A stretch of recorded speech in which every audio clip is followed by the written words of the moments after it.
Alrighty, we are back.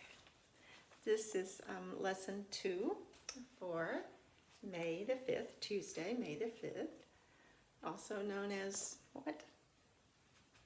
Cinco de Mayo. Cinco de Mayo. We're going to continue to talk about the Underground Railroad, and I'm going to review some vocabulary that you may encounter as you read. Some of this vocabulary may be familiar to you because we have just studied Susan B. Anthony.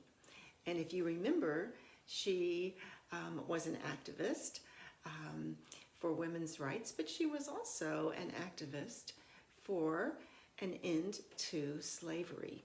So some of this vocabulary will seem similar to our study that we did about Susan B. Anthony.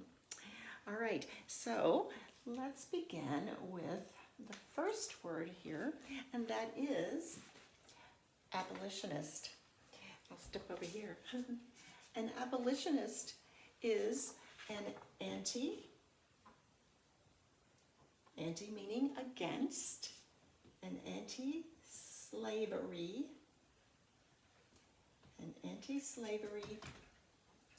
activist.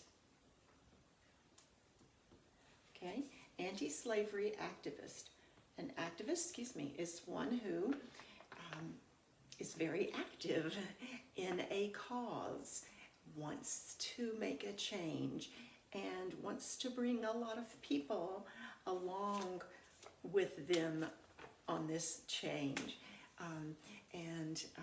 It might be the change of law, it might be a change of behavior, but that's what an activist does. And we know that there's activism in all of our cultural backgrounds and all around the world at all times for all kinds of causes. All right, the next word is sympathizer. I think, actually talked about sympathy in just a couple of lessons ago. Sympathy is when we feel badly for someone else. We feel maybe sad for them because of the situation that they are in. So with regards to the Underground Railroad, a sympathizer would be someone who felt badly for the slaves, okay? I felt sad for slaves. A sympathizer then would be one who would have said, I will be a part of this Underground Railroad system, this network. I want to help because I feel so badly for the situation in our country. There were thankfully many, many sympathizers in the South who helped get these slaves to freedom, since the laws in the South were very much at that time in favor of keeping slaves. So if you were a sympathizer, you were sort of putting your life in danger. You could get in a lot of trouble for hiding slaves. So the sympathizers on the network were brave individuals. I like to think that if I had lived at that time, that I would have been a sympathizer. I know I would have been a sympathizer. I like to think that I would have done that very willingly. And that would have been exactly what my heart, led me to do, and that I would have been brave enough.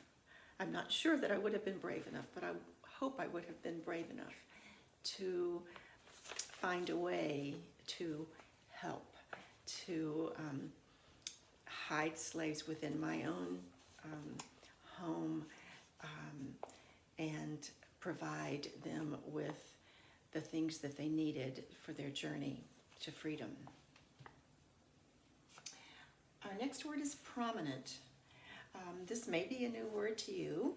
A prominent person is one who is important or well known. Important or well known. And in our culture today, prominent people are often in positions of leadership, or they are athletes, or they are movie stars. You don't have to be rich to be prominent, but usually you are well known for something that you do well or that you have contributed. So in reference to Underground Railroad, the slave owners, the big plantation owners particularly, were very prominent people in their cultures. They had a way of influencing many, many people, okay, because they had wealth and they had power. But there were also prominent people in the North, obviously, who were anti-slavery, and they also had a lot of power. So prominence is everywhere, okay? And some people are known as being prominent.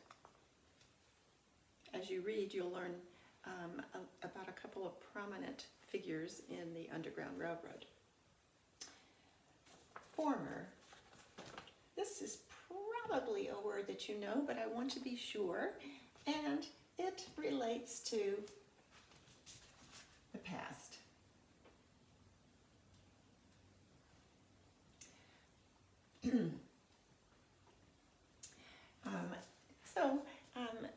A former slave is a slave who is a person, who was a slave and then they were free. Okay, we use the word former very often in our everyday lives, or we might say formerly.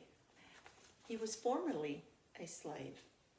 Now he is free, but we use it to say, I was formerly a student at this university. When we change our names and get married, my former name was, or I was formerly Terri, so-and-so, okay? And now I am Terri Davis. So we use this word a lot. The next one, orchestrate. I think this will be pretty obvious. It has as its base here the word orchestra, almost. Well, it actually has the entire word, orchestra. Orchestrate, then, is to coordinate many parts. Okay? So if you orchestrate something, you bring together lots of people and lots of parts to make something happen. Just as in an orchestra, we have many instruments, many people, many parts. They come together to make this wonderful sound.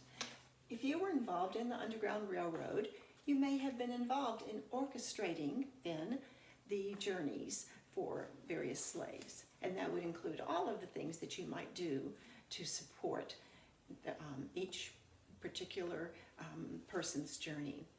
So many people came together to orchestrate. Capture, of course, to hold someone or something against their will. Their will being their desire.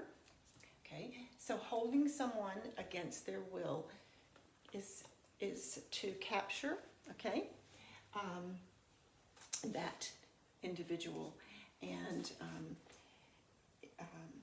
to keep them in captivity means that you would hold them for whatever period of time. And so the slaves were captured, originally they were captured and kept in captivity on the plantations and so forth. And then when they would begin their journey to escape, they were often captured again or recaptured and taken back to plantations and treated very, very, very poorly at that point. All right, and then abolish. Again, I think this is familiar from Susan B. Anthony, to do away with, okay? To do away with something, we abolish it, we get rid of it. We use this word today as well. It's not just a word that refers to the time of slavery. We see the relationship between abolish and abolitionist here. Do you see that? So it's easy to infer the meaning. If you know one or the other of those words, we can infer the meaning from there. All right, as you get ready to read, I would like for you to think about the following questions. Think about these questions before you read. Number one, what does the Underground Railroad refer to? Now that I've given the introduction, I want you to think about that and have your mind set with that understanding as you begin to read. It will help your reading to go much more smoothly and for you to be able to put it together much more easily. Who organized the Underground Railroad? I've already given you some pretty good ideas of who, the kinds of people who organized the Underground Railroad. Think about that, and then be ready to learn about others who played a very important role in this whole thing developing. And then I want you to think about this name, Harriet Tubman, and I'll write that up on the board for you. I'm going to have to erase some stuff.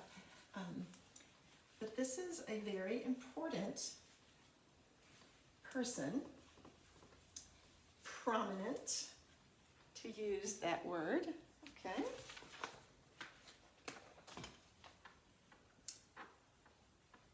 Harriet Tubman. I would like for you to have that name in mind, and then as you read, I want you to think about the contributions that she made, and I will tell you that Harriet Tubman was considered either the conductor of the Underground Railroad or a very important conductor. The word conductor is the name that we give to the person who is the most important person on a train that deals with the public, okay? Not the driver of the train or whatever, but the conductor is the one who will make the big decisions and tell the people what, where they need to sit and take the tickets and all of those sorts of things, okay? So a conductor of the Underground Railroad would be a very important, prominent person, and she is one that you will be learning more about if you haven't already heard about her. She, I will give you a hint, could very, very much sympathize with the slaves. And I want you to see if you can figure out why she could very, very much sympathize with the slaves. I know you'll be able to figure that out rather quickly. So this is another thing I want you to consider as you begin to read. And then the last thing I'd like you to think about before reading is what freedom means to you. I think it's always good if we set our minds around concept sometimes of the text that we're about to read, and especially when it is something historical and deep and heavy like this. And to think a little bit about the whole idea of something as horrible as slavery, and then the whole idea of something as wonderful as freedom that we very much take for granted in our world. Those of us who have been blessed to live in countries where freedom is cherished and where laws support freedom. So give some thought to what freedom means to you as you prepare to dig in and do this reading. I will send some further questions and so forth your way so that you can maybe respond to those, and then we will review those together in one of our upcoming lessons. So I hope this has been a helpful introduction, and enjoy reading this article. And I will see you in just a few minutes with lesson number 3. Thank you, everyone.